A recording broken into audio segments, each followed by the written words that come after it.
arēnā. Tātad Mārtiņam ir atlicis vēl viens leciens. Jūs esat gatavi viņu sagaidīt? Lūdzu, Mārtiņš, Aleksandrovič!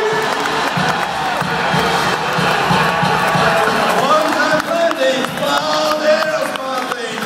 Nākamais Eiropas arēnā pavada viņa emocijā!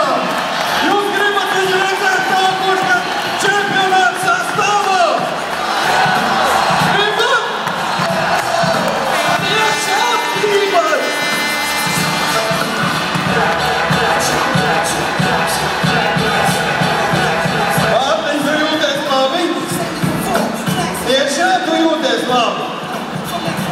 Kā jūs, publika, kā jūs jūtieties? Spēka dzīvie dzērāt pirms tam. Ko? Bijāt, ja? Jūs esat gatavi bišķi